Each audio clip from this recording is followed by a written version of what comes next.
এই কোরআনের ভিতরে মহান রব্বুল আলামিন মানুষকে তিনটা শ্রেণীতে বিভক্ত করেছেন। গাজীপুরবাসী কথাগুলো একটু মাথায় রাখতে হবে। এক নম্বরে প্রথম শ্রেণীর কথা আল্লাহ রাব্বুল আলামিন বলছেন, ইন্নাল্লাযীনা আমানু ওয়া আমিলুস সালিহাতি কানাত লাহুম জান্নাতুল ফিরদাউসি নুজুলা খালিদিন ফিহা লা ইয়াবগুনা আনহা হিওয়ালা কুল লাউ কানাল বাহরু মিদাদান লিকালিমাতি রাব্বি لنفد البحر قبل أن تنفد كلمات ربي ولو جئنا بمثله مددا জোরে বলুন আল্লাহু আকবার। একটা হলো ইন্নাল্লাযীনা আমানু, নিশ্চয় যারা ঈমান এনেছে। এক নাম্বার হলো ঈমানদারের কথা বলা হয়েছে, যারা ঈমান আনার পরে সালিহাত সৎ কাজগুলো যারা বেছে বেছে চলবে তাদের জন্যই সম্মানজনক জান্নাত, জান্নাতুল ফিরদাউস দান করা হবে।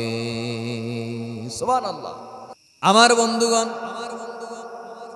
আল্লাহ রাব্বুল আলামিন বলছেন, বান্দারে, এই ঈমানদার প্রথম শ্রেণীর কথা আর এক জায়গায় আল্লাহ তুলে ধরেছেন। আল্লাহ রাব্বুল আলামিন বলেন, যারা পারেন ঠোঁট মিলিয়ে মিলিয়ে আমার সঙ্গে আয়াতটা পড়ে নেন। আল্লাহ বলেন, ইন্নাল্লাহা আশতারা মিনাল মুমিনিনা আনফুসাহুম ওয়া আমওয়ালাহুম বিআন্না লাহুমুল জান্নাহ। এখানেও মুমিনের কথা আছে না নাই? এখানেও মুমিনের কথা আছে।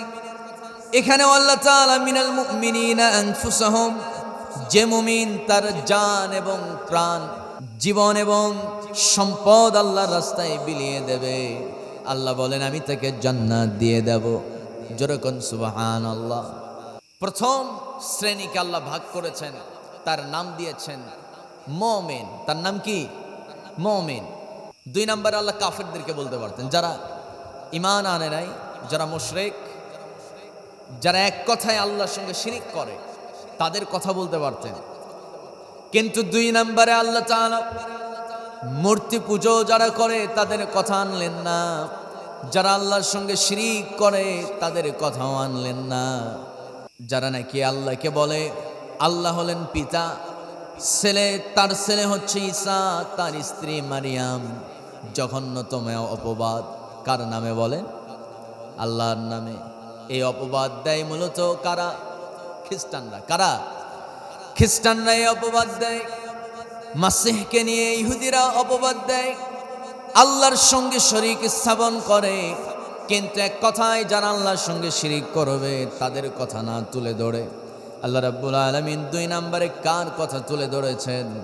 কার বিষয়ে আল্লাহ দুনিয়ার মানুষকে সাবধান করছেন? দেখেন, আল্লাহ রাব্বুল আলামিন বলেন, সূরা তাওবা 9 নম্বরের সূরা 68 নম্বর আয়াত, মহান রব্বুল আলামিন বলেন, ওয়া'আদাল্লাহুল মুনাফিকিনা ওয়াল মুনাফিকাত ওয়াল কুফফারা নার জাহান্নাম খালিদিনা ফিহা। আল্লাহু আকবার। মুনাফিকের কথা তুলে ধরা হয়েছে। আল্লাহ রাব্বুল আলামিন বলেন, নিশ্চয় আমি ওয়াদা করছি যারা মুনাফিক, মুনাফিকিনা ওয়াল মুনাফিকাত, যারা মুনাফিক পুরুষ এবং মুনাফিক নারী, ওয়াল কুফফারা নার জাহান্নাম খালিদিনা ফিহা, মুনাফিক পুরুষ মুনাফিক নারীদের জন্য ওয়াদা করলাম, যারা এরকম মুনাফিক হয়ে যাবে তাদের জন্য ওয়াদা করলাম, তাদের জন্য জাহান্নামের আযাব আমি তাদের জন্য বরাদ্দ করে দিলাম। জাহান্নাম তাদের জন্য অবধারিত হয়ে যাবে। আল্লাহ রাব্বুল আলামিন আরেক জায়গায় বলছেন, ইন্নাল্লাহা জামিউল মুনাফিকিনা والكافرين في جهنم جميعا জোরে বলুন আল্লাহু আকবার। ও দুনিয়ার মানুষ, নিশ্চয়ই আমি আল্লাহ তাআলা মুনাফিকদেরকে জামিয়া একত্রিত করব, তাদেরকে এক জায়গায় জমা করব, একত্রিত করে একসঙ্গে জাহান্নামের অতল গহ্বরে নিক্ষেপ করব। আর এক জায়গায় আল্লাহ বলছেন, ইন্নাল মুনাফিকিনা ফিদ দারকিল আসফালি মিনান নার ওয়ালান তাজিদা লাহুম নাসীরা। জোরে বলুন আল্লাহু আকবার। ও দুনিয়ার মানুষ, ইন্নাল মুনাফিকিনা ফিদ দারক, মুনাফিকদের স্থান হলো জাহান্নামের দারক, একেবারে গভীরে। ফিদ দারকিল আসফালি মিনান নার, একেবারে গভীরে তাদেরকে স্থান দেওয়া হবে, যে জায়গায় আগুনের লেলিহান অগ্নিশিখা প্রজ্বলিত হবে। আল্লাহ রাব্বুল আলামিন বলছেন, ওয়ালান তাজিদা লাহুম নাসীরা, সেদিন মুনাফিকদের জন্য কোনো সাহায্যকারী থাকবে না। সম্মানিত ভাইয়েরা, মুনাফিকদের জন্য কোনো সাহায্যকারী থাকবে না, এই কথা আল্লাহ তাআলা বলার তো দরকার নাই। জাহান্নামে ফেলবে, তারা জাহান্নামে যাবে, কিন্তু তাদের জন্য কোনো সাহায্যকারী থাকবে না। এই কথা বলার কারণ হলো, মুফাসসিরগণ বর্ণনা করছেন যে মানুষ বিপদে পড়লে তার তো কোনো সাহায্যকারী থাকে, থাকে কিনা কন? এই দুনিয়াতে যে যত বড়ই খারাপ হোক না কেন, যে যত বড়ই পাষাণ হোক না কেন, সে যদি বিপদে পড়ে, হয়তো তার মতো কোনো পাষাণ তার পাশে দাঁড়িয়ে যায় সাহায্য করার জন্য, ঠিক কিনা? কিন্তু ওয়ালান তাজিদা লাহুম নাসীরা, আল্লাহ বলছেন যেই মুনাফিকদেরকে জাহান্নামে ফেলে দেওয়া হবে, তাদের জন্য কোনো সাহায্যকারী থাকবে না, লেলিহান অগ্নিশিখা তাদেরকে গ্রাস করে ফেলবে। আল্লাহু আকবার। 3 নম্বরে এবার আল্লাহ রাব্বুল আলামিন কাফেরদের কথা টেনে আনলেন। আল্লাহ রাব্বুল আলামিন বলছেন, ওয়াল্লাযীনা কাফারু ওয়া কাযযাবু বিআয়াতিনা উলাইকা আসহাবুন নার হুম ফিহা খালিদুন। জোরে বলুন আল্লাহু আকবার। আল্লাহ রাব্বুল আলামিন বলছেন, যে কিনা কাফের অবস্থায় মারা গেল, তার তো ঠিকানা একেবারে কুফফার নার জাহান্নাম, তার জন্য জাহান্নামের আগুন ছাড়া আর কোনো গতি থাকবে না। যে কাফের হয়ে মারা যাবে, তার জন্য কোনো হিসাবের ব্যবস্থা করা হবে না, বিনা হিসাবে জাহান্নামে ফেলে দেওয়া হবে। আমার বন্ধুগণ, আল্লাহ রাব্বুল আলামিন সূরা যুখরুফের মধ্যে বলছেন ৭৪ নম্বর আয়াত, ইন্নাল মুজরিমিনা ফি আযাবি জাহান্নাম খালিদুন। আল্লাহ বলছেন, বান্দারে, যারা মুজরিমুন, যারা অপরাধী, মুজরিমুন কোরআনের ভাষায় বলা হয়েছে অপরাধীদেরকে। মুজরিম মানে অপরাধী। এই সমস্ত অপরাধীদেরকে আল্লাহ তাআলা জাহান্নামে ফেলে দিবেন। সম্মানিত ভাইয়েরা, যারা কাফের অবস্থায় মারা যাবে, ডাইরেক্ট জাহান্নাম। গত পরশুদিন জুমার দিনে আমার মসজিদে ইন্টার ফার্স্ট ইয়ারে পড়ুয়া একজন অমুসলিম এসেছিল। তার নাম হলো জয়ন্ত বিশ্বাস। তিনি প্রথমেই আমাকে আগের দিন বৃহস্পতিবারে ফোন দিয়েছিল যে হুজুর, আমি কালিমা পড়ে ইসলাম গ্রহণ করতে চাই। সম্মানিত ভাইয়েরা, এই আওয়াজ হয়তো অন্যদের কানেও যাচ্ছে, যারা অমুসলিম তাদের কানেও হয়তো যাচ্ছে। খুব খেয়াল করে কথাটা শুনতে হবে। সবার জন্যই কোরআন। কোরআন কি শুধু মুসলমানের জন্য নাকি? কথা কয় না। কোরআন কি মুসলমানের জন্য?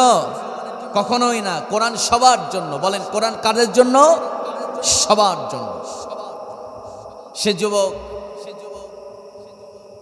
তিনি মসজিদে আসলো, তাকে মসজিদের লোকেশন দেওয়া হয়েছিল। মসজিদে আসার পর তাকে বলা হলো, আমার খুতবা শেষে তাকে মাইকটা ছেড়ে দিলাম যে বলেন কেন আপনি ইসলাম গ্রহণ করতে চান। সে কেঁদে কেঁদে বলেই ফেললো যে আমি একদিন প্রায় তো গান শুনি, গান শুনতে শুনতে হঠাৎ করে আপনার আলোচনা চলে আসছে। সেই আলোচনা শুনে ইব্রাহিম আলাইহিস সালামের জীবনী নিয়ে কথা বলেছেন যে ইব্রাহিম আলাইহিস সালাম তিনি মূর্তিদেরকে বলছিলেন মা লাকুম লা তানতিকুন, যে তোরা কথা বলিস না কেন, কথা বল। তাকুলুন, খাস না কা, খা। আল্লাহু আকবার বলবেন না? মূর্তির সামনে খাবার, তো খাবারগুলো মুখের সামনে ধরছে, বলে এগুলো খা, মুখে ঢুকে দেয়, খায় না, জোরে ঠাসা মারে, খাস না কা, খা। আল্লাহু আকবার। আল্লাহ সেই কথা কোরআনে তুলে ধরেছেন। তো আমি এগুলো ব্যাখ্যা করেছিলাম, সেই ভিডিও শুনে সেই ইসলাম গ্রহণের সিদ্ধান্ত নেয় যে আসলেই তো মন্দিরের খাবারগুলো আমি নিজেই খাই বন্ধু বান্ধবদের সাথে যায়া, যে কিনা নিজেই নিজেকে রক্ষা করতে পারে না, সে কেমনে আমাকে রক্ষা করবে, এই বুঝ তার ভিতরে এসে গেছে। সুবহানাল্লাহ। ওই যুবক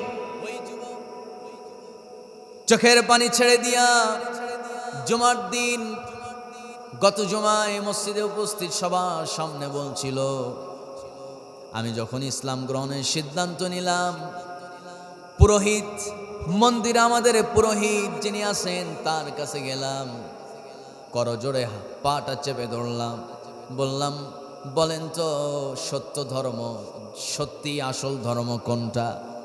তিনি বললেন এই প্রশ্ন কেন করিস রে বাজান? কেন আমার জানতে হবে, বলেন। কাউকে বলা যাবে না, যদি ওয়াদা দিতে পারিস তাহলে তোরে বলবো। কথার প্রেক্ষিতে জানাই দিল সত্য ধর্ম, তার নাম হতেছে ইসলাম। আল্লাহু আকবার। তার নাম কি? ইসলাম। সে পুরাপুরি সিদ্ধান্ত নিল যে না, আমি ইসলাম গ্রহণ করবই। এরপরে বাড়িতে গেছে, বাড়ির ভাই, বাবা, মা, চাচা সবাইরে বলছে যে আমি ইসলাম গ্রহণ করব। সবাইকে বলার পর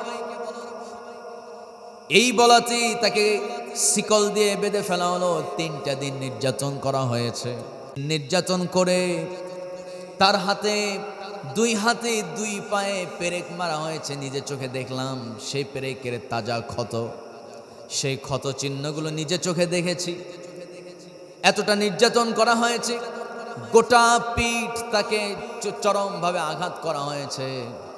আমার বন্ধুগণ, মনে হলো এ যেন বেলাল আমার সামনে দাঁড়িয়ে গেছে।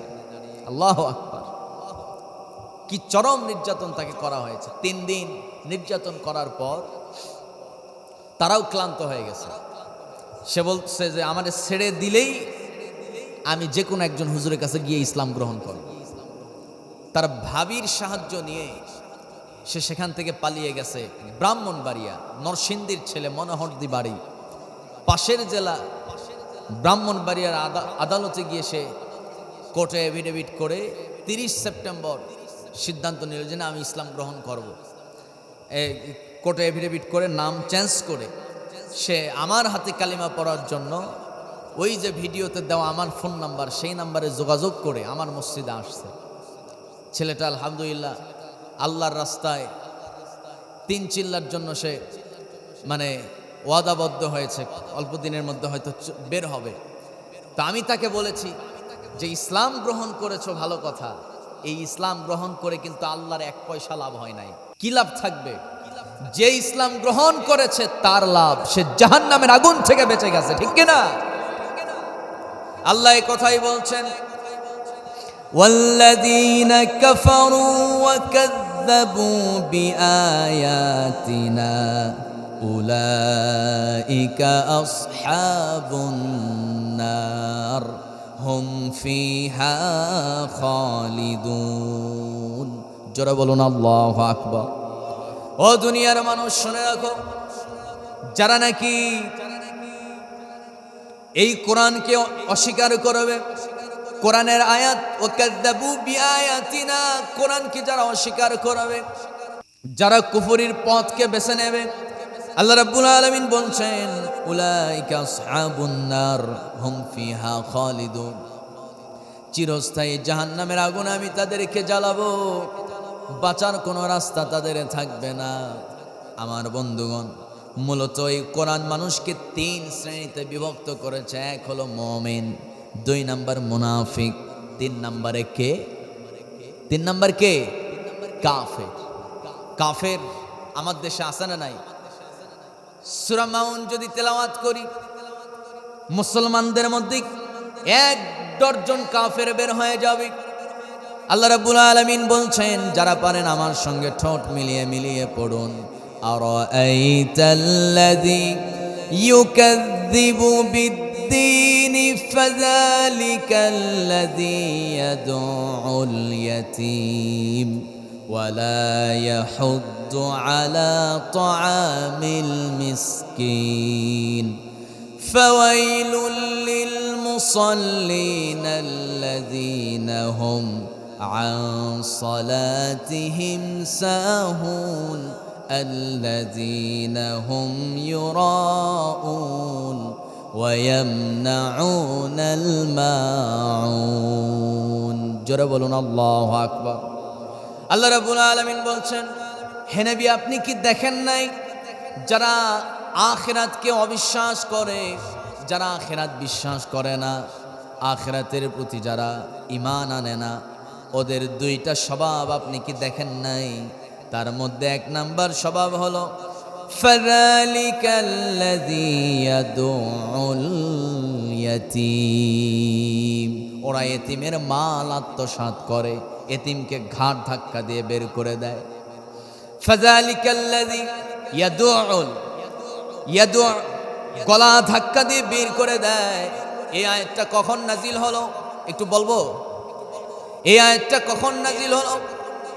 বিশাল হৃদয় বিদারক ঘটনা।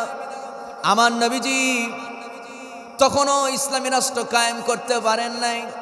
সূরাটা মক্কায় নাজিল হয়েছে, ছোট্ট সূরা, কিন্তু ছোট সূরা হলে কি হবে? এই সূরার মধ্যে যে কথাগুলো আল্লাহ তুলে ধরেছেন, এই কথার ওয়েট, ওজন অনেক বিশাল।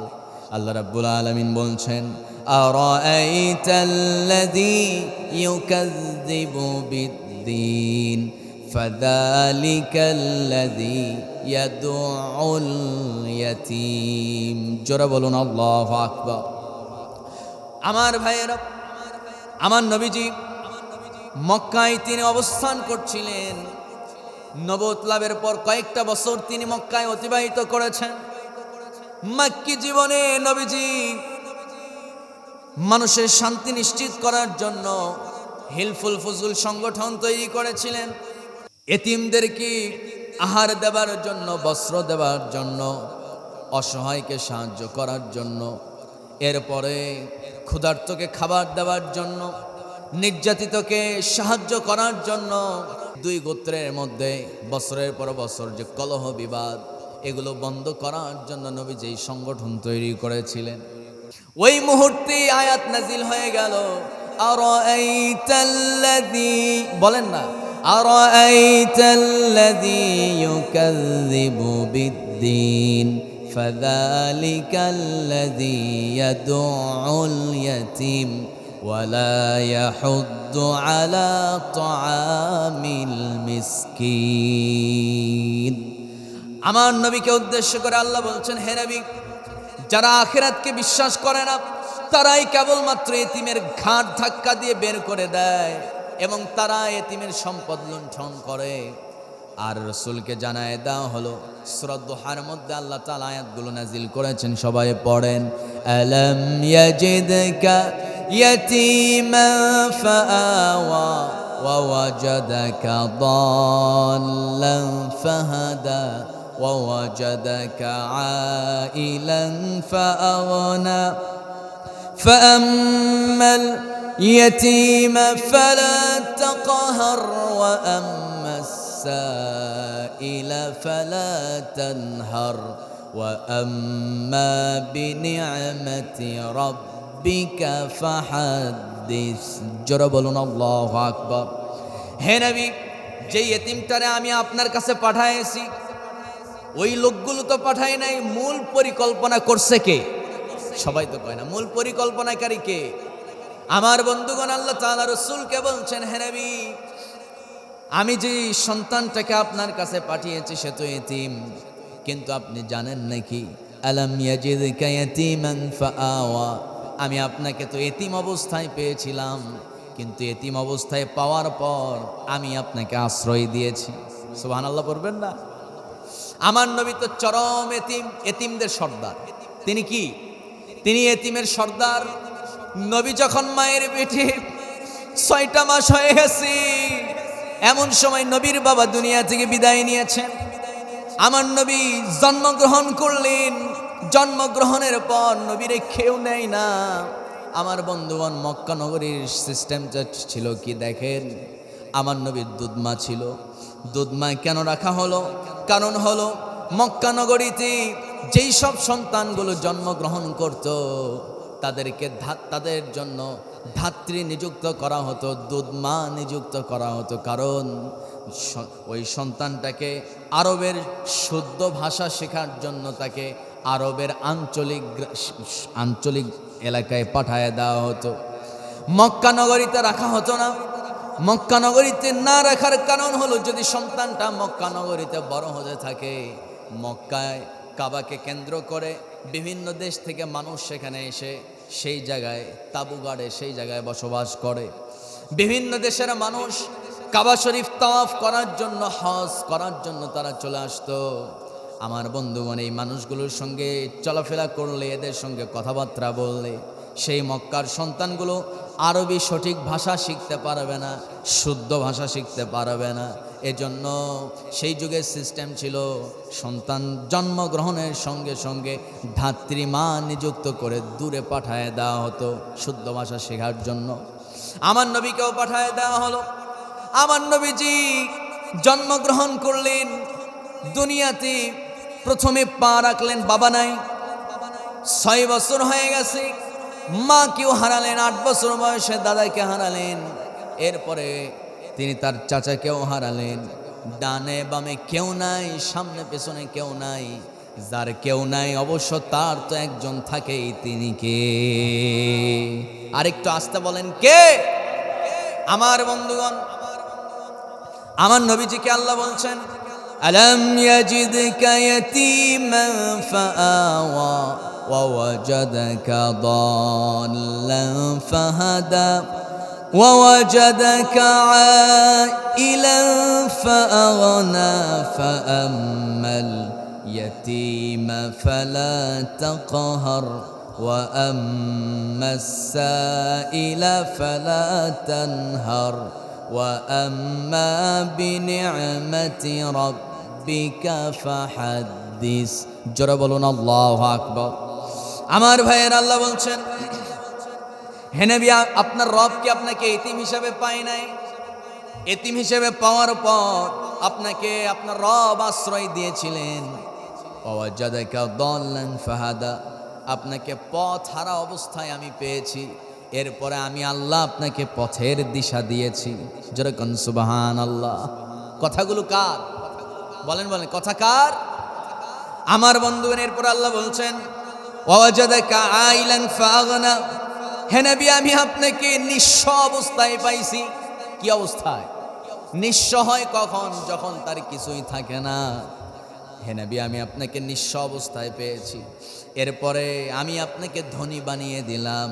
সুতরাং আপনার উপরে আমার হুকুম হলো, ফাআম্মাল ইয়াতীমা ফালা তাকহার, এতিমের উপরে আপনি কোনোদিন কখনো কঠোর হবেন না। সুবহানাল্লাহ। আল্লাহ নির্দেশ দিলেন, হে নবী, আপনার সামনে এখন অবস্থান করছে একজন এতিম। এতিমের ব্যাপারে কখনো কঠোর হবেন না। সঙ্গে সঙ্গে নবীজি এই আয়াতের প্রেক্ষিতে সাহাবীদেরকে নসিহত করতে নিয়ে নবীজি বলেন, কেউ যদি এতিমের মাথায় হাত বুলায়ে দেয়, হাত বুলায়ে দেওয়ার সঙ্গে সঙ্গে যে কয়টা চুল তার হাতে স্পর্শ করবে, ওই কয়টা গুনাহ আল্লাহ তার আমল নামা থেকে বাদ দিয়ে দিবেন। আর একটু আস্তে বলি সুবহানাল্লাহ। এতিমের মাথায় হাত বুলালে সওয়াব আছে না নাই? আস্তে বলবেন না, আছে না নাই? কিন্তু কিছু কিছু স্বার্থন্বেষী কিছু চাচা, কিছু আপন ভাই থাকে, যারা ভাতিজার সম্পদ লুটপাট করে খেয়ে ফেলে। কথা কন না, আছে না নাই? বোনের সম্পদ মেরে দেয়।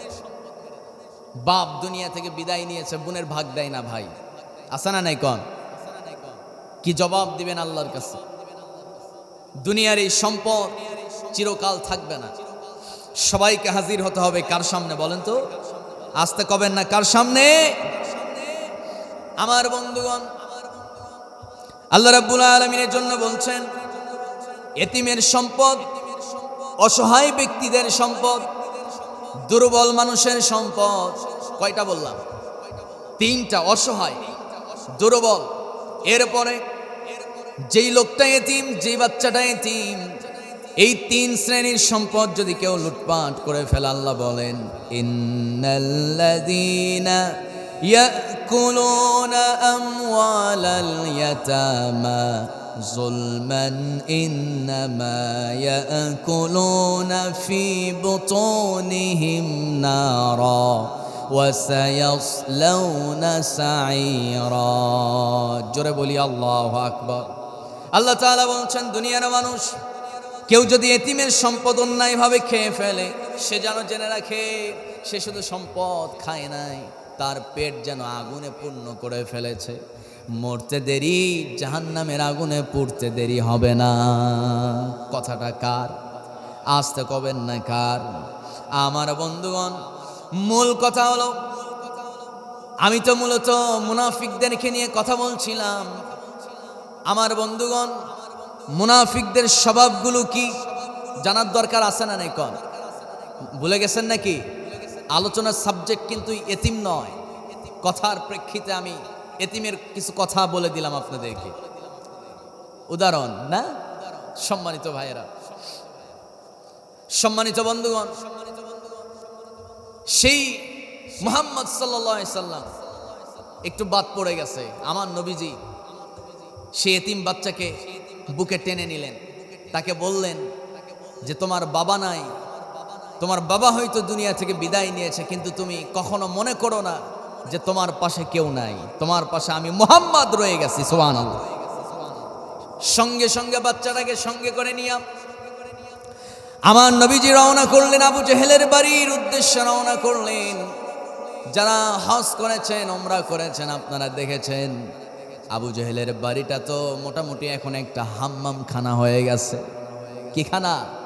পায়খানা। আমার বন্ধুগণ, সেই আবু জেহেলের বাড়িতে চলে গেলেন। অল্প একটু ওই মাতাফ, যেটা কাবার পাশেই নবীজি অবস্থান করছিলেন, মাতাফ থেকে বের হয়ে নবীজি পাশে আবু জেহেলের বাড়িতে চলে গেলেন। আমার বন্ধুগণ, আবু জেহেলের বাড়ির দরজায় নক করা হলো। দরজা খোলা হলো। চাচা ভাতিজার সামনাসামনি চোখে চোখ পড়ে গেল। আমার নবীজি বলছেন, চাচা এই যে বৎস, এই ছেলেটাকে চিনো নাকি? হ্যাঁ চিনি। ওর যা সম্পদ, যা কিছু গচ্ছিত আমানত, যা কিছু তোমার কাছে আছে দিয়ে দাও। সঙ্গে সঙ্গে আবু জেহেল মাথা নিচু করে ঘরের ভিতরে চলে গেলেন। ঘরের ভিতরে গিয়া স্বর্ণ মুদ্রার সেই থলেটা হাতের ভিতরে করে নিয়া নবীর হাতে উঠায় দিলেন। নবীজি সেই বাচ্চাটার হাতে উঠায় দিলেন। এরপরে বাচ্চাটাকে নিয়ে আমার নবীজি সোজা মাতাফের দিকে রওনা করলেন, মানে কাবার পাশে চলে আসলেন। এই দৃশ্য কাফের সম্প্রদায় দেখা মাত্র তারা আবু জেহেলকে ঘেরাও করে ফেলেছি। আবু জেহেলকে বলতেছি, লিডার তুমি তো দেখতেছি মুহাম্মদকে খুব ভয় পাও। সঙ্গে সঙ্গে লিডার আবু জেহেল ক্ষিপ্ত মেজাজের চোখটা বড় করে বলতেছে, বেটা তুই কি জানিস আমার বাতিজা মুহাম্মদ আমার সামনে ছিল, ঠিক আছে, তার কথা মতো আমি কাজ করেছি, ঠিক আছে, কিন্তু কথা হলো আমার বাতিজা মুহাম্মদ যখন নাকি আমার বাড়ির দরজায় নক করেছে, দরজা যখন খুলে ফেললাম, দরজা খোলা মাত্র দেখি আমার বাতিজার ডানে এবং বামে আকাশে মাথা, জমিনে পা, এরকম দৈত্য দানবের মতো দুইটা মানুষ দাঁড়িয়ে আছে, যাদের হাতে ছিল তরবারি। শুধুমাত্র মুহাম্মাদের কথা যদি এদিক সেদিক করে ফেলতাম, ঘাট থেকে মুহূর্তের মধ্যে গর্দানটা নেমে যেত। আল্লাহু আকবার। আমার বন্ধুগণ, আবু জেহেল যেই অলৌকিক দৃশ্যগুলো দেখছে সরাসরি, সাহাবীরাও এতটা দেখতে পায় নাই। সুবহানাল্লাহ। আবু জেহেল সরাসরি যেই অলৌকিক দৃশ্যগুলো দেখেছে, নবী যে সত্য, মুহাম্মদ যে সত্যি আল্লাহর পয়গম্বর, এবং আল্লাহ যে সত্য, ইসলাম যে সত্য, কোরআন যে সত্য, এটার বাস্তব অলৌকিক দৃশ্যগুলো আবু জেহেল স্পষ্টভাবে দেখেছে এবং জানে। সব বুঝে কিন্তু ঈমান আনে নাই। এজন্যই তো নবীজি দুজনের জন্য দোয়া করেছেন, কবুল হয়ে গেছে একজনের জন্য, তার নাম কি? ওমর। ওমরের জন্য কেন কবুল হলো? কারণ হলো ওমর কিন্তু জানে না সত্য ধর্ম কোনটা। সে মনে প্রাণে বিশ্বাস করত মূর্তি পূজাই মনে হয় সত্য ধর্ম, মুহাম্মদের ধর্মই মনে হয় মিথ্যা ধর্ম। এটাই সে মনে হৃদয়ে বিশ্বাস করত, মনে মনে বিশ্বাস করত। কিন্তু আবু জেহেল বিশ্বাস করে মুহাম্মদের দলই সত্য, মুহাম্মদের ধর্মই সত্য, আমাদের ধর্ম মিথ্যা। জানে কিন্তু মানে না। ওমর জানে না, এজন্য মানে না। না জেনে যদি কেউ ভুল করে তার জন্য ক্ষমা আছে, জানার পরে যদি ভুল করে ওটা ভুল থাকে না, অপরাধ হয়ে যায়। অপরাধের জন্য শাস্তি আছে না নাই? আসতে কবেন না আছে না নাই? এজন্য নবীজি দুজনের জন্য দোয়া করলেন, কিন্তু আল্লাহ কবুল করলেন দুজনকে নাকি একজনকে? একজনকে। আবার কারে কবুল করছে? যে কিনা রসুলকে হত্যার উদ্দেশ্যে রওনা করেছে। আল্লাহু আকবার। আবু জেহেল কোনোদিন প্রকাশ্যে বলে নাই আমি মুহাম্মদকে দুনিয়া থেকে বিদায় করব, কোনোদিন বলে নাই। কিন্তু যেই লোকটা নবীকে বিদায় করবে প্রকাশ্যে দারুন নাদুয়ার বৈঠকে ওপেনলি ঘোষণা দিয়েছে, সেই লোকটাই নবীর হাতে কালিমা পড়েছে। আল্লাহু আকবার। হেদায়েত তার জন্য যে ভুল করে, আর হেদায়েত তার জন্য নাই যে জানার পরেও ভুল করে, বারবার করে, জেনে শুনে করে। এটা ভুল থাকে না তো, এটা অপরাধ হয়ে যায়, ঠিক কিনা? আমার বন্ধুগণ,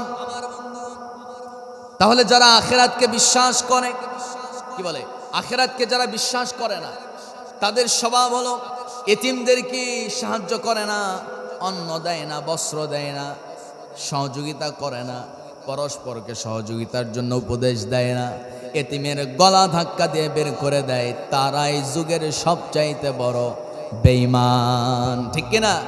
এরকম বেঈমান আমার দেশে আছে না নাই বলেন? আমি কিন্তু বলেছিলাম যে মুসলমানের মধ্যেই কিছু মুশরিক ঢুকে গেছে, একটু বের করে দেওয়ার কথা বলেছিলাম। সেজন্য আমি একটু সূরা মাউনের মধ্যে ঢুকেছিলাম। সম্মানিত ভাইয়েরা, সম্মানিত বন্ধুগণ, তাহলে মূল বিষয় হলো মুসলমান ঠিক আছে, মুমিন ঠিক আছে, কিন্তু ঈমান নষ্ট হয়ে গেছে, ঈমান হারা হয়ে গেছে। এরকম আছে না নাই বলেন? নাম কাওয়াস্তে মুসলমান, দাড়ি টুপি সব আছে, কিন্তু কুফফার অবস্থায় যদি মারা যায় তার জন্য জান্নাত কপালে জুটবে না। আল্লাহ তাআলা আমাদেরকে ঈমান নিয়ে কবরে যাওয়ার তৌফিক দান করুক। জোরে বলি আমিন। আর একটু জোরে বলি আমিন। ঈমানদাররা ভয় করে কাকে? সবাই তো কয় না। ভয় করে কাকে? আল্লাহকে ভয় করে। মুনাফিকরা কি আল্লাহকে ভয় পায় নাকি? কথা কয় না। মুনাফিকদের কি আল্লাহর প্রতি ভয় আছে? ভয় নাই। আমার নবীর পিছনে সালাত আদায় করেছিল আব্দুল্লাহ বিন উবাই ইবনে সুলুল, কিন্তু ওই মুনাফিক নবীর পিছনে সালাত আদায় করত, আবার গোপনে সেই মক্কার কাফেরদের সঙ্গে তার আতাত ছিল, তাদের দালালি করত। এরকম দালাল আমার দেশে আছে না নাই?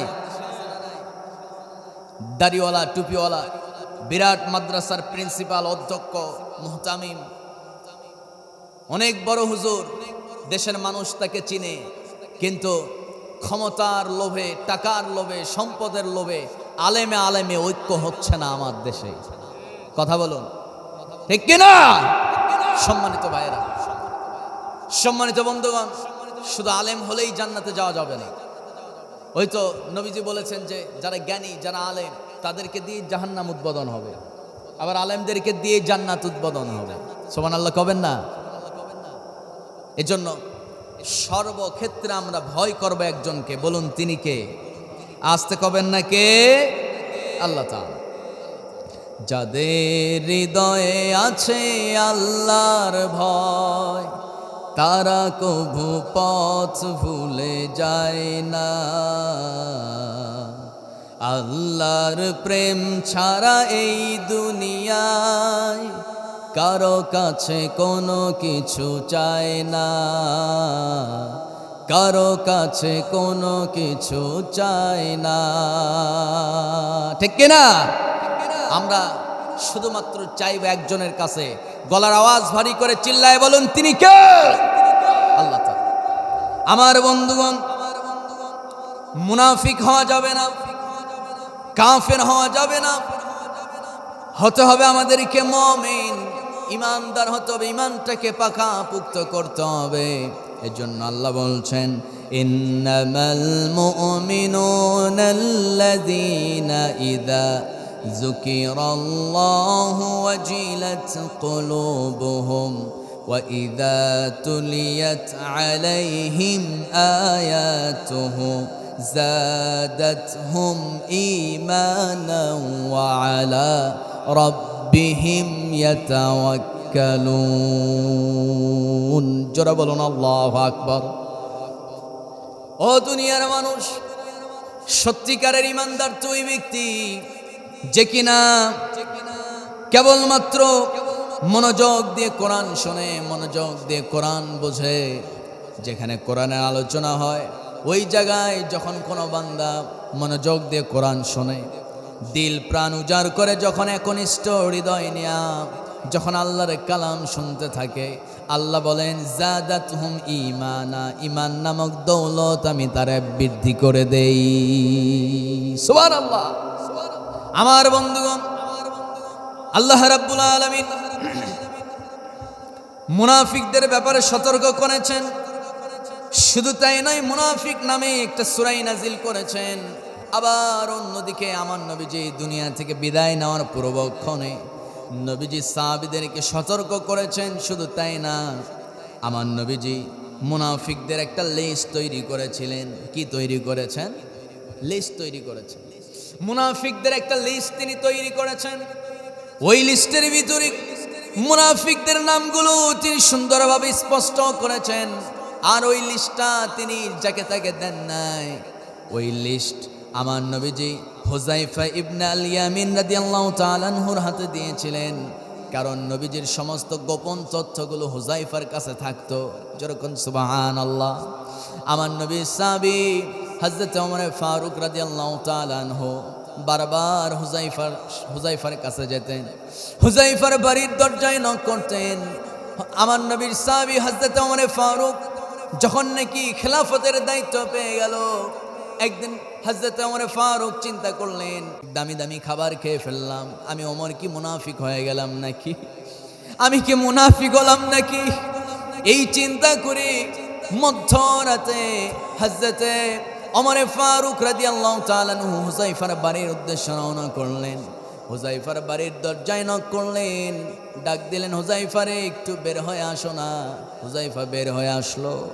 হুযায়ফাকে বুকের সঙ্গে জড়ায় ধরে বলছেন, হুযায়ফা, তোমাকে নবীজি চরম বিশ্বাস করতেন, তোমার কাছে মুনাফিকদের লিস্টটা দিয়ে গেছে। ও হুযায়ফা, একটু লিস্টটা বের করে দেখো, ওই লিস্টের ভিতরে আমি ওমরের নাম ঢুকে গেছে নাকি? আল্লাহু আকবার। আমার ভাইয়েরা, যে ওমরকে আল্লাহ রাসূল বলেছেন আমার পরে তো কোনো নবী আসবে না, মা কানা মুহাম্মদ আবা আহাদিম মির রিজালিকুম ওয়ালাকিন রাসূলুল্লাহ ওয়া খাতামান নবিয়্যিন, তিনি হলেন শেষ নবী, তারপরে তো কোনো নবী আসবে না। কিন্তু নবীজি বলেন, যদি নবী আসতো আল্লাহ ওমরকে নবী বানায় দিতেন। যেরকম সুবহানাল্লাহ। কাকে বানাতেন? ওমরকে বানাতেন। সেই ওমর বলতেছে, আমি কি মুনাফিক হয়ে গেলাম নাকি? যে ওমর দুনিয়াতেই জান্নাতের সার্টিফিকেট পেয়ে গেছে, টেনশন তো থাকার কথা নয়। এরকম সার্টিফিকেট যদি আমরা পাইতাম তাইলে তো মাশাআল্লাহ কোনো আকাম কুকাম বাদ দিতাম না মনে হয়। এই মুনাফিকের লিস্টও আমার নবী করেছিলেন। শুধু তাই না, মুনাফিকদের জানাজায় নবীজি অংশগ্রহণ করতেন না।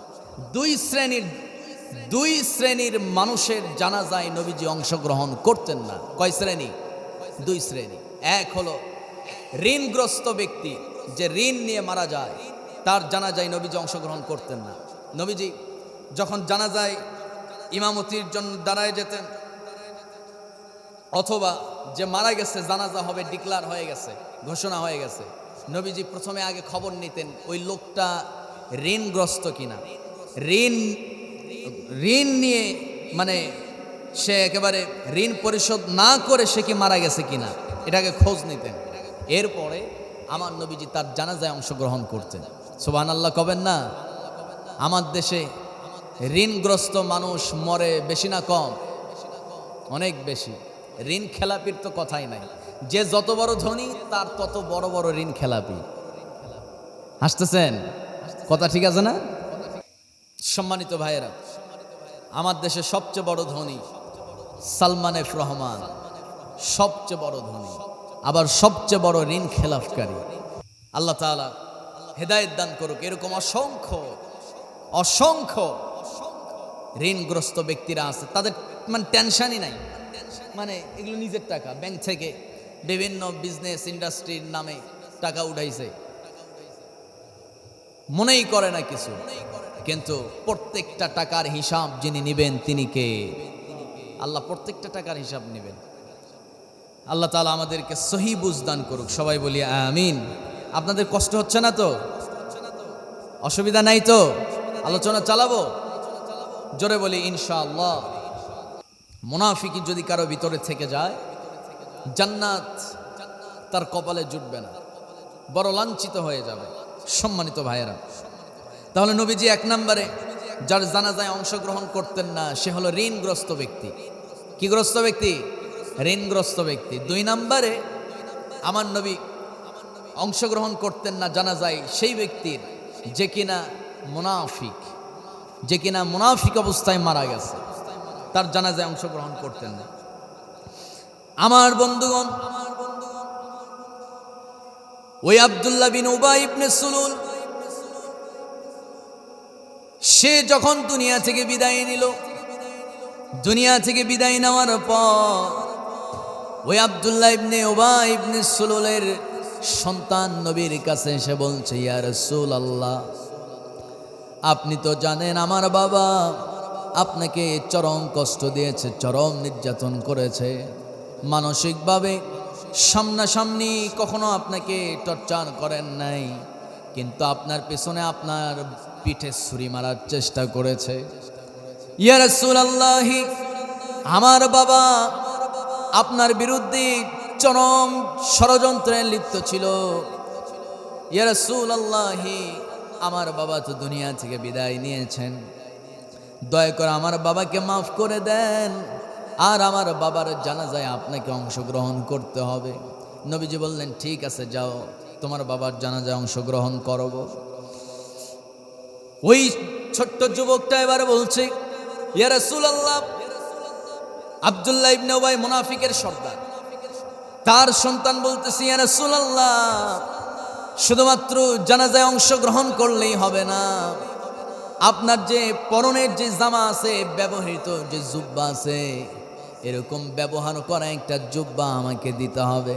আমি জানি আমার বাবা আপনার সঙ্গে চরম খারাপ ব্যবহার করেছে, জাহান্নামের আগুন ছাড়া তার কোনো গতি নাই, কিন্তু যদি আপনার পরনের ব্যবহৃত জুব্বা দিয়া তার কাফনের কাপড় পরানো হয়, আশা করা যায় তার শাস্তিটা একটু কম হবে। আমার বন্ধুগণ, নবীজি করলেন কি? ওই ছোট্ট সেই ছেলেটার, আব্দুল্লাহ ইবনে উবাইয়ের ছেলের সামনে পরনের জুব্বাটা খুলে ফেললেন। জুব্বা খুলে সেই ছোট্ট ছেলেটার হাতে দিয়া বলছে, যাও, এটাই তোমার বাবার পরনের কাফনের কাপড় বানায় ফেলো, কাফনের কাপড় হিসাবে ব্যবহার করো। তাই করা হলো। আমার নবীজি এবার হুজরাখানায় বসে আছেন। আমার বন্ধুগণ, পরক্ষণে আব্দুল্লাহ ইবনে উবাই ইবনে সুলুল তার ছেলে এসে বলতেছে, ইয়া রাসূলুল্লাহ, কবর খনন করা হয়েছে, লাশটারেও গোসল করানো হয়েছে, আপনার পরনের জুব্বাও পরানো হলো, জানাজার জন্য প্রস্তুত করা হয়েছে, আপনি দয়া করে চলেন, জানাজায় অংশগ্রহণ করতে হবে। নবীজি যাবেন, উঠে দাঁড়িয়েছেন। হযরত ওমর ফারুক বলছেন, ইয়া রাসূলুল্লাহ, দয়া করে তার জানাজায় আপনি অংশগ্রহণ করেন না। আল্লাহু আকবার। তার জানাজায় অংশগ্রহণ করেন না। আমার নবী বলছেন, ওমর তুমি এটা কি বলতেছো? ইয়া রাসূলুল্লাহ, প্রত্যেকটা যুদ্ধের গোপন তথ্য সে পাচার করে দিত। যারা ইসলাম গ্রহণ করত, নতুন ইসলাম গ্রহণ করত, নবা মুসলিমদের মনের মধ্যে লোভ লালসা ঢুকায় দিয়া তাদেরকে অমুসলিম বানানোর আবার পায়তারা করত, ষড়যন্ত্র করত। আল্লাহর বিধান বাস্তবায়নের ক্ষেত্রে সে চরমভাবে বিরোধিতা করে। ইয়া রাসূলুল্লাহ, এই লোকটা কোরআনের অসংখ্য আয়াত সে অস্বীকার করেছে, আয়াতগুলো মানে নাই। এই লোকটা তো শুধু মুনাফিক নয়, সে কাফের হয়ে মারা গেছে। ইয়া রাসূলুল্লাহ, দয়া করে আপনি তার জানাজায় অংশগ্রহণ করবেন না। আমার নবীজি বলছেন, ওরে ওমরে ফারুক, ও আমার ওমর, তুমি কি বলতেছো? আমি তো রহমাতাল লিল আলামিন, গোটা পৃথিবীর জন্য আমি রহমত। ওমর, তুমি আমাকে বারণ করো না। আমার নবীজি শেষ পর্যন্ত ওমরের কথা উপেক্ষা করে আমার নবী জানাজায় অংশগ্রহণ করলেন, জানাজায় ইমামতি করবেন, জানাজায় হাজির হয়ে গেছেন। আল্লাহু আকবার বলবে, এমন সময় আল্লাহ রাব্বুল আলামিন ওমরের পক্ষে আয়াত নাজিল করে রাসূলকে সতর্ক করে দিলেন, ইন্নাল্লাযীনা ওয়ালা তুসাল্লি আলা আহাদিম মিনহুম মাতা আবাদান ওয়ালা তাকুম আলা কবরি ইন্নাহুম কাফারু বিল্লাহি ওয়া রাসূলিহি وَمَاتُوا وَهُمْ فَاسِقُونَ। জোরে বলুন আল্লাহু আকবার। ইয়া রাসূলুল্লাহ, যেই লোকটা মুনাফিক অবস্থায় মারা গেছে, ওই লোকের জানাজায় অংশগ্রহণ করবেন না, তার জানাজা আপনি পড়াতে পারবেন না। শুধু তাই নয়, যেই লোকটা মুনাফিক হয়ে মারা যাবে, তার কবরের পাশেও আপনি দাঁড়াবেন না, তার জন্য আমার কাছে ক্ষমা চাবেন না। আপনাকে স্পষ্ট জানায় দিতেছি, হে আমার নবী, হে আমার হাবিব, আপনি মুনাফিকদের জন্য যদি ৭০,০০০ বারও যদি আপনি আমার কাছে মাফ চান, আমি ক্লিয়ার কথা, স্পষ্ট কথা জানায় দিলাম, ইন্নাহুম কাফারু বিল্লাহি ওয়া রাসূলি ওয়া মাতু ওয়া হুম ফাসিকুন। এদের জন্য আল্লাহর পক্ষ থেকে কোনো ক্ষমা নাই, তাদের জন্য অভিশপ্ত সেই জাহান্নাম। জোরে কন নাউজুবিল্লাহ। আমার ভাইরা, সম্মানিত বন্ধুগণ, সে আব্দুল্লাহ ইবনে উবাই, তার জানাজায় নবীজি হাজির হয়েছেন। আল্লাহু আকবার বলবে, ওই সময় এই আয়াতটা নাজিল হয়েছে। সুবহানাল্লাহ কইতেন না? সম্মানিত ভাইরা, শুধু এই আয়াতই নয়, সূরা তাওবার ৮০ নম্বর আয়াতটাও নাজিল হয়েছে, ইস্তাগফির লাহুম আও লা তাস্তাগফির লাহুম। হে নবী, আপনি এই ধরনের লোকদের জন্য ইস্তাগফির লাহুম আও লা তাস্তাগফির লাহুম, কখনোই আপনি ক্ষমা চাবেন না। নাউজুবিল্লাহ। নবীকে বারণ করে দেওয়া হয়েছে। তাহলে বোঝা গেল, নবীর দোয়া মুনাফিকদের জন্য, নবীর দোয়া আল্লাহর কাছে কবুল হয় নাই সেদিন, হবেও না। শুধুমাত্র আমার মতো এরপরে মাথায় বিরাট টুপি, দাড়ি, জুব্বাওয়ালা, বিরাট বড় আলখেল্লা পড়নেওয়ালা হুজুর যদি মুনাফিকের জানাজায় অংশগ্রহণ করে, বলেন তো তার কি মাফ হবে? কথা কয় না। তার কি ক্ষমা আছে? নাই। দুনিয়ার এই 2 দিনের দুনিয়ায় ক্ষমতা, আমরা তো দেখলাম 17 বছর কি হলো, তুফাইল আহমেদ মনে হয় মারাই গেল, তাই না? কি দাপট, কি ক্ষমতা, কি বাহাদুরি, সব ধূলিসাৎ হয়ে গেল, লাঞ্ছিত হয়ে মারা গেল। তার মৃত্যুর পোস্ট করা হয়েছে ফেসবুকে, বিভিন্ন গণমাধ্যমে। মানুষ হাহারি এক দেয়, মানুষ হাসে, মানুষ আলহামদুলিল্লাহ পড়ে। আর আল্লামা দেলোয়ার হোসেন সাইদি রাহিমাহুল্লাহ মারা গেছে, জানাজায় অংশগ্রহণ করতে দেওয়া হয় নাই।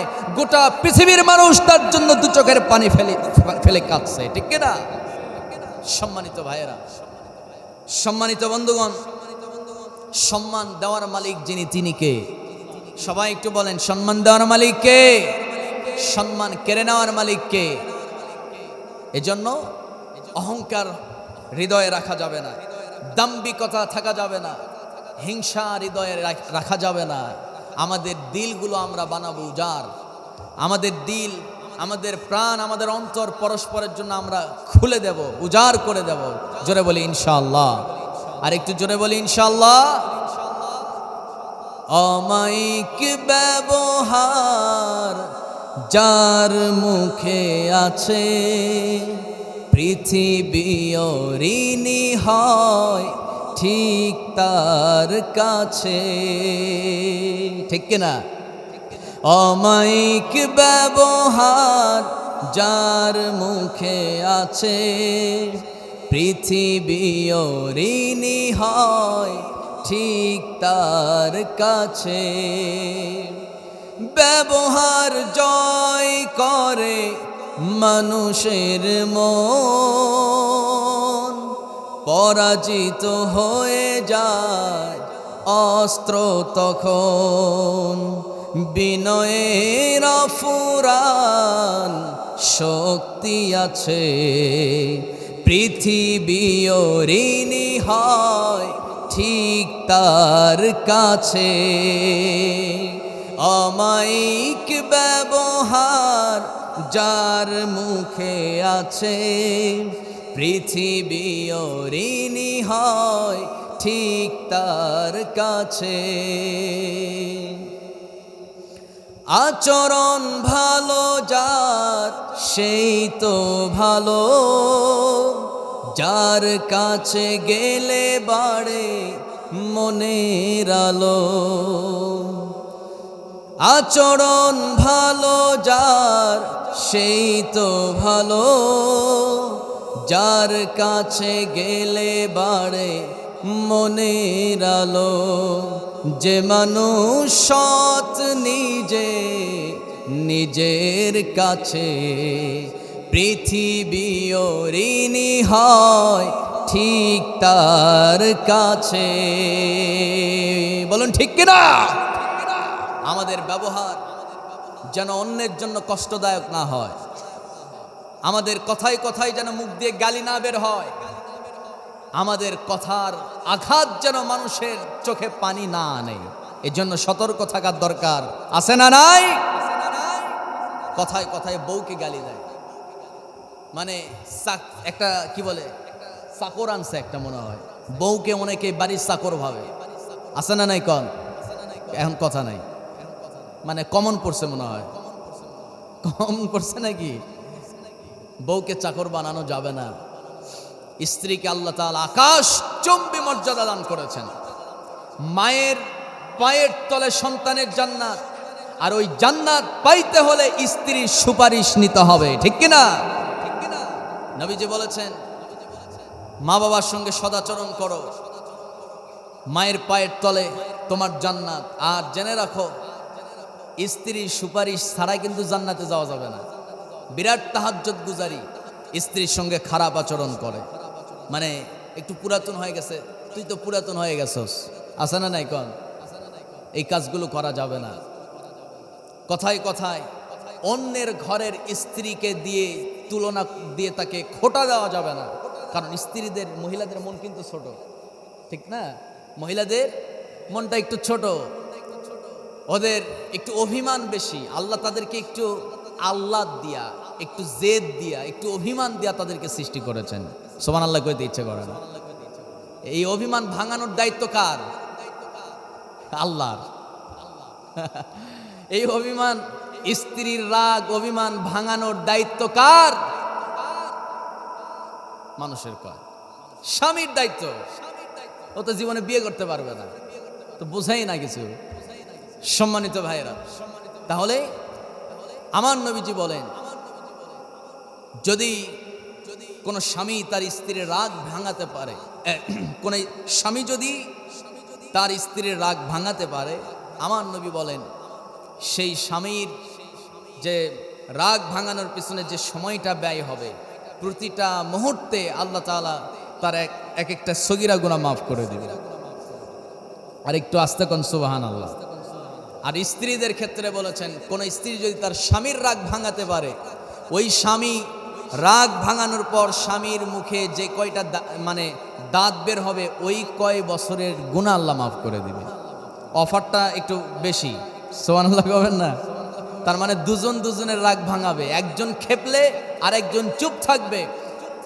স্ত্রী খেপলে স্বামী চুপ থাকবে, স্বামী খেপে গেলে স্ত্রীকে একটু চুপ থাকার দরকার আছে না নাই? তাহলে সম্পর্কটা সুন্দর বানায় দিবে কে? আসতে কয় বানায় দিবে কে? চাচা মনে মনে চিন্তা করতেছে আমি আর কয়া কি করবো, জীবন তো শেষ, তেনা তেনা করে আলাইছে, ঠিক কিনা? সম্মানিত ভাইয়েরা, তাহলে আমাদের ব্যবহারগুলো আমরা সুন্দর করব। জোরে বলি ইনশাআল্লাহ। আর একটু জোরে বলুন ইনশাআল্লাহ। অনেক মুরব্বী মানুষ, রাগ করেন না, একটু বলবো। অনেক মুরব্বী মানুষ ছোট বাচ্চাদেরকে দেখলেই বকা দেয় মসজিদে, আছে না? কমন পড়লে আবার রাগ করেন না, একটু বোঝার চেষ্টা করেন। আমি দুবাই সেখানে গেলাম, ওমানে গেলাম, মিশরে গেলাম, বড় বড় মসজিদের দরজাগুলো খোলা, ছোট বাচ্চাগুলো এ মাথা থেকে ওই মাথা মানে রেস শুরু করে দিছে, দৌড়াইতেছে, মানে হই হই আওয়াজ। মানে এইরকম দৃশ্য যদি বাংলার কোনো মসজিদে হতো, আমার মনে হয় মানে ওই বাচ্চাগুলোর কিয়ামত শুরু হয়ে যেত। শুধু তাই নয়, আপনি মসজিদে নববীতে যাবেন, এখানে হাজী সাহেব কারা কারা আছেন, হজ বা উমরা করছেন, হাত তোলেন তো। 1 2 3 4 5 6 7, আমার মাসুদ ভাইও গেছে, 8 9 10, এই যে চাচাও গেছে, মাশাআল্লাহ অনেকগুলো তো, হাত নামান। মসজিদে নববীর ভিতরে যদি আপনারা ঘুরে থাকেন, মসজিদে নববীতে বিরাট এরিয়া, ভিতরে যদি আপনারা মানে রিয়াজুল জান্নাহ বরাবর পিছনের সাইডে এখানে দেখবেন যে ছোট্ট বাচ্চাগুলো পায়ের পাতা থেকে একেবারে জুব্বা, মাথায় অনেকে টুপি আছে, আবার কারো নাই, কারো মাথায় রুমাল আছে। কি যে জান্নাতি মনে হয়, জান্নাতি ছোট্ট ছোট্ট শিশু, সুবহানাল্লাহ। দেখতেছি এক একটা খুঁটিতে ছোট কি বলে, এক একটা পিলার বা খুঁটি মসজিদে নববীর, ওই পিলারে হেলান দিয়ে আছে উস্তাদ, আর সামনে 7-8 জন বাচ্চা রেহেল নিয়ে কোরআন পড়তেছে, দেখছেন আপনারা? আবার এই বাচ্চাগুলোকে যেই না ছুটি দিল, ওই মানে কোরআন পড়ার যে দৃশ্যটা, ওটা দেখে আমি আর চুপ থাকতে পারলাম না, আমিও পাশে একটা কোরআন নিয়ে বসে পড়লাম। তো কোরআন পড়তে পড়তে দেখি হঠাৎ করে ওদের ছুটি হয়ে গেল। যেই না ছুটি হয়ে গেছে, দিল দৌড়, মানে পুরা মসজিদে নববী এখন ওরা দৌড়াইতেছে। সুবহানাল্লাহ, কি দৃশ্য! এই দৃশ্য তো নবী কায়েম করেছেন, সুবহানাল্লাহ কবেন না? কারণ আমার নবী বলেন, যেই মসজিদে ছোট বাচ্চাদের দৌড়াদৌড়ি, হাসির আওয়াজ, কান্নার আওয়াজ বন্ধ হয়ে যাবে, সেই মসজিদের মুসল্লিরা, সেই মসজিদের আশপাশের এলাকার মানুষরা যেন জেনে রাখে, অচিরেই এই এলাকার পরবর্তী প্রজন্ম গোমরাহিতে লিপ্ত হয়ে যাবে। আস্তে কর নাউজুবিল্লাহ, একটু জোরে বলি নাউজুবিল্লাহ। আর যেই মসজিদে ছোট বাচ্চাদের কান্নার আওয়াজ, হাসির আওয়াজ, খেলাধুলা যেই মসজিদের মধ্যে থাকবে, আমার নবী বলেন ওই মসজিদ যতদিন এইরকম দৃশ্য থাকবে, ততদিন যেন এলাকার মানুষ পরবর্তী প্রজন্মকে নিয়ে যেন কোনো টেনশন না করে। সুবহানাল্লাহ। তো তাই তো মসজিদে নববীর যে দৃশ্য আমরা দেখেছি, ওই মসজিদকে নিয়ে কি কোনোদিন টেনশন করা লাগবে? ওটা তো জান্নাতের একটা টুকরা হয়ে গেছে। মুনাফিকদের যিনি সর্দার, তার জানাজার কথা আমরা শুনলাম। মুনাফিকদেরকে নিয়ে অনেক কথা। এই মুনাফিক পৃথিবীতে তৈরি হলো কখন, জানার দরকার আছে না নাই? কোন এটা একটু আনকমন একটা প্রশ্ন না, যে মুনাফিকদের সূত্রপাত, তাদের পৃথিবীতে আবির্ভাব ঘটলো কবে থেকে? জি, মুনাফিকদের আবির্ভাব ঘটেছে আমার নবীর মাদানী জীবন যেদিন থেকে শুরু হয়েছে সেদিন থেকে। সুবহানাল্লাহ পড়ে। আমার নবীজি মক্কায় বেশি দিন টিকতে পারলেন না। যখন কোরআন পেলেন, নবীর বন্ধু নবীর শত্রু হয়ে গেল, নবীর আপন মানুষগুলো পর হয়ে গেল, আমার নবীর কাছের মানুষগুলো নবীর কাছ থেকে দূরে চলে গেল। নবীকে শাহাবে আবু তালিব চরম নির্যাতন করা হলো। জুলুমের আকার যখন তীব্রতর হয়ে গেছে, বিরাট আকার ধারণ করেছে, নবীজি আর টিকতে পারলেন না। আমার নবীজি সেই মক্কা থেকে সিদ্ধান্ত নিলেন মদিনায় চলে আসবেন। মদিনার উদ্দেশ্যে রওনা করলেন। আমার নবী যখন মদিনার উদ্দেশ্যে রওনা করেছেন, ওই মদিনার উদ্দেশ্যে রওনা করার খবর যখন কাফেরদের কানে চলে গেছে, কাফেররা সিদ্ধান্ত নিল এই সুযোগে মুহাম্মদকে মেরেই ফেলতে হবে, মদিনায় প্রবেশ করতে দেওয়া যাবে না। কারণ মুহাম্মদ যদি মদিনায় প্রবেশ করে, মদিনায় একা একটা রাষ্ট্র কায়েম করে ফেলবে, মদিনার মানুষদেরকে নিয়ে মক্কা বিজয় করে ফেলবে। যা ভাবা তাই তো হয়ে গেল। সুবহানাল্লাহ। আমার বন্ধুগণ, কিন্তু আল্লাহ যদি রাখেন, কে আছে তারে মারবে? আর আল্লাহ যদি মারতে চান, কে আছে তারে বাঁচা দেওয়ারে? ঠিক কিনা? আমার বন্ধুগণ, নবীজি রওনা করলেন সেই ইয়াসরিব মদিনার উদ্দেশ্যে। যখন নাকি রওনা করলেন, খবর পেয়ে গেলেন নবীর পিছু কাফেররা নবীর পিছু নিয়েছে, নবীকে বিদায় করে ফেলবে দুনিয়া থেকে। আমার নবীজি মদিনার দিকে না গিয়া, উত্তর দিকে না গিয়া, মক্কা থেকে মদিনা হলো উত্তর দিকে। কোন দিকে? উত্তর দিকে। যখন নাকি মদিনায় আসবেন, মদিনার মানুষগুলো তাদের কেবলা হলো দক্ষিণ দিকে। সুবহানাল্লাহ কবেন না? দক্ষিণ দিকে তাদের কেবলা, দক্ষিণ দিকে মুখ ফিরায় সালাত আদায় করে ইয়াসরিবের মানুষ, মদিনার মানুষ। আমার বন্ধুগণ, সেই মদিনার মানুষরা আজও দক্ষিণ দিকে কাবার দিকে মুখ ফিরায়া তারা সালাত আদায় করে। আমার নবীজি মক্কা থেকে উত্তর দিকে না যায়া আমার নবীজি দক্ষিণ দিকে চলে গেলেন।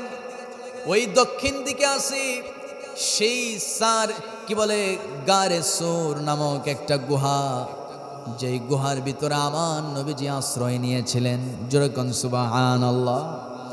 নবীজি উত্তর দিকে না গিয়া দক্ষিণ দিকে গেলেন। দক্ষিণ দিকে যায় বিরাট পাহাড়, সেই পাহাড়ে আমি উঠলাম। আমার বন্ধুগণ, নবীজি কিনা চরম কষ্ট সহ্য করে ওই পাহাড়ে উঠেছিলেন। আবার আরেকটা ইতিহাসের শ্রেষ্ঠ পাহাড়, সেই পাহাড়ের নাম হলো জাবালে নূর। সেই জাবালে নূর নামক পাহাড়ে আল্লাহ কোরআন নাজিল করেছেন। যেরকম সুবহানাল্লাহ। ওই জাবালে নূর পাহাড়ে আমার নবীজি ধ্যানে মগ্ন থাকতেন। যারা জাবালে নূরে উঠেছেন সেই জায়গায় দেখবেন মাত্র একটা মানুষই শুধু সেই গুহার মধ্যে সালাত আদায় করতে পারে।